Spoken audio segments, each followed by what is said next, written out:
Assalamualaikum warahmatullahi wabarakatuh. Selamat pagi anak-anak. Baik, saya ucapkan terima kasih karena sudah didapatkan link Zoom untuk pertemuan pada pagi hari ini, sehingga kita bisa uh, mengadakan kegiatan pembelajaran Bahasa Indonesia pertemuan kedua ya. Nah, sebelum kita masuk ke materi berikutnya, adalah kita berdoa menurut kepercayaan dan agama masing-masing, berdoa di tempat, mulai. Berdoa selesai.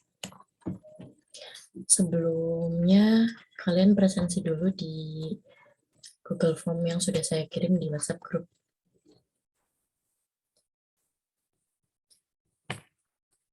Sebelum kita masuk ke materi, saya akan mengulas sedikit tentang materi minggu lalu. Adakah yang masih ingat kita minggu lalu membahas tentang apa? Ya, ternyata Maya masih ingat jika minggu lalu kita membahas tentang teks prosedur. Nah, ada yang tahu teks prosedur itu apa? Ya, tepat sekali. Teks prosedur adalah teks yang berisi langkah-langkah atau tahapan untuk melakukan suatu hal. Nah, minggu sekarang kita akan membahas materi yang berbeda, yaitu ada yang sudah tahu kita akan membahas materi tentang apa? Ya, Aldi, cerpen. Ada yang lain? Mita? Ya, betul sekali. Kita akan membahas tentang puisi. Nah, sebelum kita masuk ke materi berikutnya, izinkan saya untuk share screen dulu ya.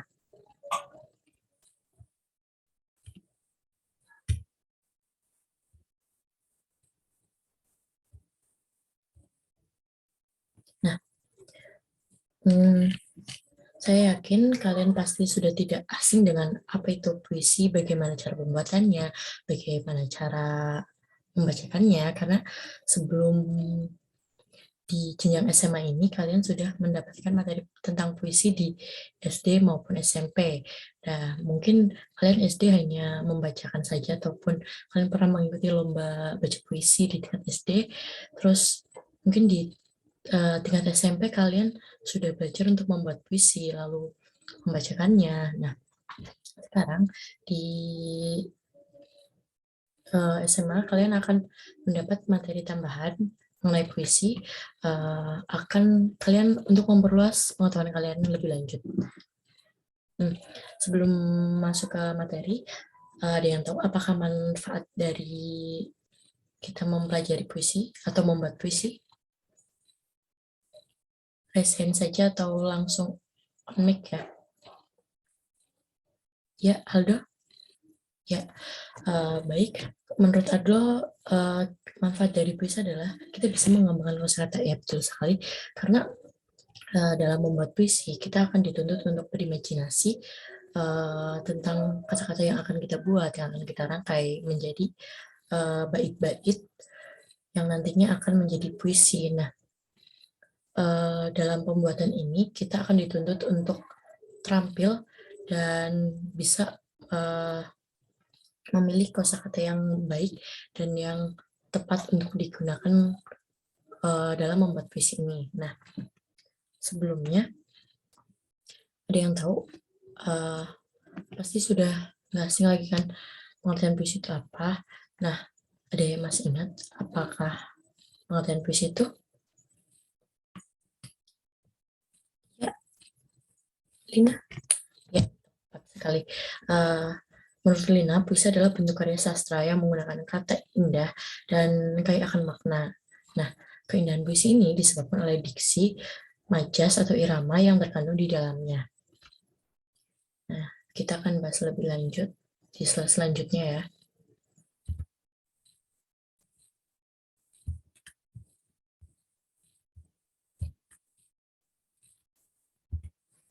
Nah, puisi merupakan salah satu jenis karya sastra. Menurut ahli sastra Herman J. Waluyo, puisi adalah salah satu bentuk kesusastraan yang mengungkapkan pikiran dan perasaan, penyair secara imajinatif dan disusun dengan mengonsentrasikan semua kekuatan bahasa. Kekuatan bahasa tersebutlah yang menjadi struktur fisik dan struktur batin puisi. Nah, penyair dalam membuat puisi itu dituntut untuk berimajinasi. Nah, maksud berimajinasi di sini adalah misal kita akan membuat puisi tentang malam. Nah, pasti kita akan berimajinasi tentang malam. Malam itu gelap, malam itu terdapat bintang, terdapat bulan, nah seperti itu. Nah, kata-kata ini tuh bisa kalian kembangkan lagi menjadi kata-kata yang lebih indah lagi gitu. Ini hanya kata kunci saja. Dan kekuatan bahasa tersebut menjadi struktur fisik dan struktur batin puisi. Sebelum kita masuk ke materi berikutnya, adakah yang sudah tahu struktur fisik dan struktur batin puisi itu apa? Ya, Nizar. Ya, tepat sekali. Kata Nizar, struktur batin yaitu yang berkaitan dengan pikiran atau perasaan. Ya, coba kita lihat di slide berikutnya ya. Nah, menurut Waluyo, struktur batin merupakan bentuk dari pikiran atau perasaan yang diungkapkan oleh penyair. Struktur ini ialah wacana teks puisi secara utuh yang mengandung arti atau makna yang hanya dapat dilihat atau dirasakan melalui penghayatan. Nah, struktur batin ini kan tadi yang berkaitan dengan pikiran dan perasaan. Apakah ada yang tahu yang termasuk dalam struktur batin itu apa saja? Apa Maya? Tema, ya. Terus ada yang lain? Amanat, terus rasa atau pesan. Yang terakhir, nada. Ya, struktur batin terdiri dari 4, yaitu tema, nada, rasa atau perasaan, dan amanat. Nah, slide selanjutnya akan menjelaskan pengertian tentang tema, nada, rasa atau perasaan, dan amanat. Tema merupakan gagasan pokok yang dikemukakan oleh penyair. Gagasan pokok ini menjadi dasar yang dikembangkan penyair dalam pembuatan puisi. Ada beberapa tema yang biasanya digunakan dalam puisi, misalnya tema ketuhanan, tema kemanusiaan, tema cinta tanah air, patriotisme, dan lain sebagainya. Rasa atau perasaan merupakan ekspresi penyair dalam puisi. Menurut Tarigan, bahwa rasa adalah sikap penyair terhadap pokok permasalahan yang terkandung dalam puisi. Selanjutnya adalah nada. Struktur ini berkaitan dengan sikap tertentu yang diinginkan penyair. Nada yang ditampilkan penyair akan menciptakan suasana sebagaimana yang diharapkan oleh penyair. Menurut Tarikan, nada ialah sikap sang penyair terhadap pembacanya, atau dengan kata lain sikap sang penyair terhadap para penikmat karyanya. Yang terakhir adalah amanat. Amanat ialah maksud yang hendak disampaikan atau himbauan yang terdapat dalam puisi. Struktur amanat puisi dapat dipahami setelah pembaca memahami tema, rasa, dan nada. Puisi selalu mengandung amanat atau peran, meskipun penyair tidak secara khusus mencantumkan amanat dalam puisinya. Nah, selanjutnya adalah struktur fisik. Ada yang tahu pengertian struktur fisik itu apa? Ya, betul. Struktur batin itu berkaitan dengan perasaan dan pikiran. Nah, jika struktur fisik yang berkaitan di luar pikiran dan di luar batin. Nah, struktur lahir atau struktur fisik bisa dibilang sebagai struktur kebahasaan yang mengandung puisi, membangun puisi. Jika struktur batin berfokus kepada pengarang, maka struktur lahir atau batin berfokus kepada teks yang membangun puisi tersebut. Nah, ada yang tahu struktur fisik itu apa saja? Tadi kan batin yang berasal dari pikiran atau perasaan. Nah, struktur fisik ini yang berasal dari luar. Ya, imajinasi, terus tipografi, kata konkret, bahasa figuratif, diksi, versifikasi. Nah, diksi atau pemilihan kata, imajinasi, kata konkret, bahasa figuratif, versifikasi, tipografi, atau tata wajah.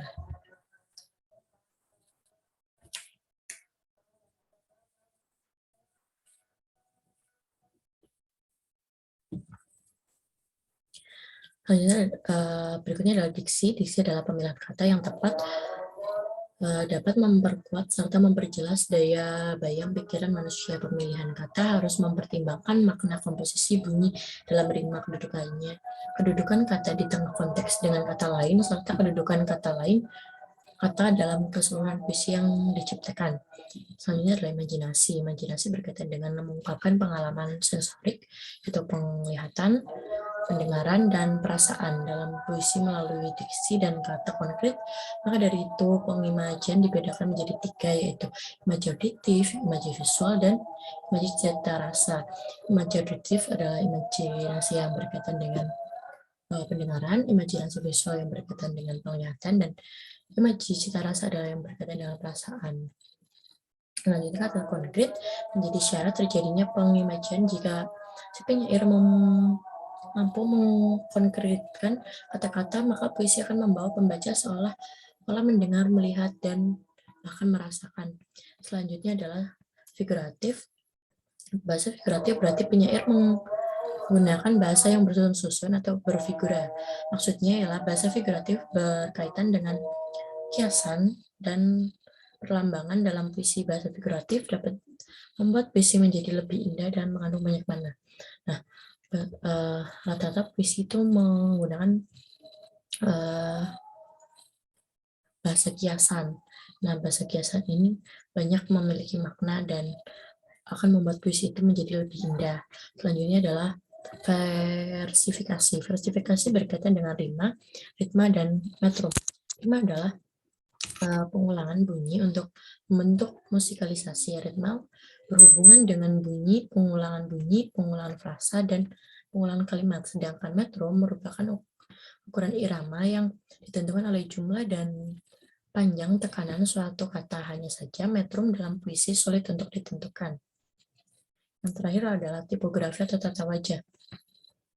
Tipografi dalam puisi juga merupakan suatu hal yang penting. Hal tersebut karena tipografi dapat membedakan antara puisi dengan prosa dan drama. Tipografi juga menjadi penunjuk eksistensi puisi. Nah, cuma materi hari ini sampai di sini. Apakah ada yang akan ditanyakan atau ada yang masih kurang paham?